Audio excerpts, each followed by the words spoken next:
Kelly, as a really young kid, started quoting Austin Powers at really inopportune times because he had no idea. Well, the voices are fun. The characters are wacky, and he had no idea what these things actually meant.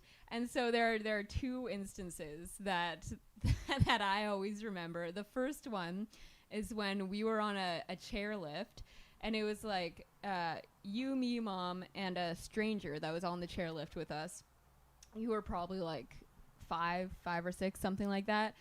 And we're making conversation, and you turn to the stranger and you go, there's two things I can't stand in this world. People who are intolerant of other people's cultures and the Dutch. Which, if you haven't seen the movie, for that person, defense, that's a great fucking joke. It's a great line. But for that person, pretty fucking alarming here from this 5-year-old little shit beside you. He's like, what the hell are you teaching him? Like, what? My mom's like, have you seen Austin Powers? Like, she's like trying to laugh along, like, Austin Powers. He's quoting it. Ride the whole rest of the fucking chair. And then the chair probably like stops for a second. Like, we're just hanging there with these like Dutch haters. Oh my god! But the other one, and I love the guy was actually Dutch. Like if his ski boots are made of wood or something, and he just fucks off his way. Like. And I remember even my mom having to talk to you because one of our good family friends, the Van Esses, they're Dutch. And I remember my mom being like, "We like the Van Esses are Dutch. Like, yeah, like we like them. We like the Dutch." Take them or leave. If I get to keep saying this joke, then fuck. I was like, not according to my sources. We do not like the Dutch, actually. But the second story is one of the most classic Kid Kelly stories, which is when Kelly was in grade 1, which was around right after when Goldmember came out. Loved it. Got it on VHS for Christmas. Yeah. Nice. Fantastic, And for anyone who's seen it, you'll remember the scene at the end with Fat Bastard when he's lost all the weight and he has a bunch of excess skin. And so Kelly is in grade 1, and it's like story time or something. You're all sitting cross-legged on the carpet or something like that.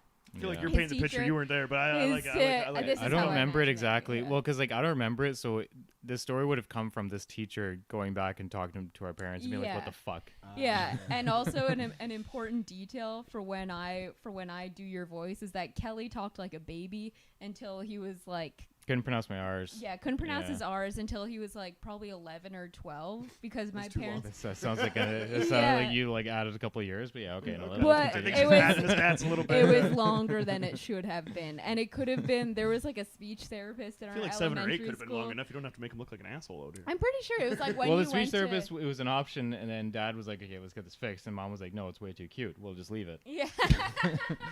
I think that was the discussion, and that was it. Julie's really coming out on top here on the. So it had to get faded out by socializing with the other kids. That's why I don't know. In my head, I always thought it was middle school where it finally phased out. Well, like we would have beat that out of you in my neighborhood. Like if you were hanging out with like anybody that had any weakness that we could pick out, it would be. We'd shine a fucking spotlight. Oh no, I mean same thing. Like there was bullies at school, but like almost too many to pick from. So it's like, it's like that like safety by like numbers kind of thing. Well, that was the thing. But what do we make fun of? There's too many things. We're all the same neighborhood kids, right? So if there's a group of 12 of us and shit, like I mean, everybody's gonna go through things. I mean, I shit my pants. Well, now I'm not at the top of the thing. You know, I mean, hey, this and then you get one up on somebody, right? But if somebody's talking, like a baby, then you got to do something about that. You got to nip that in the bud. Yeah, so Kelly's in grade 1, and his teacher's name is Mrs. Rudolph, and she also taught me and our older brother. If she was an alcoholic and had a red nose, that would be awesome. But sorry, let's keep going. But so she knew the family because she had taught me and our older brother. And anyways, whatever the context was, Kelly raises his hand, and she's an older lady, and she calls like, "Yes, Kelly." He goes, "Mrs. Rudolph, your neck looks like a bagina." You did that pretty well. I can tell this has been practiced on many occasions. I've told the story many times. That's one of those moments that you just want to be a fly on the wall. I wish that's there that was kid a say camera the darndest somewhere. things and like, shit how like that. does Bill this, Cosby should have cut you a poor check. woman, like she has no idea where this is coming from. She's like, did he just come up with this? Like what? She's like checking her neck. She's like looking at the kids. She probably just said nothing. She's like, well, let's continue. Like, if you kick the kid out of the room, then everybody in the room is going to be like, what's a bagina? Yeah, exactly. You know what I she mean? She can't react. She just had to like bury it. You have to keep that. You have to keep on course. And then like casually like bring it up, like call the parents, like so. At parent-teacher conference, like, everything's been going well. There was one incident though. I would love if she's wearing a turtleneck at the time too. She's super self-conscious.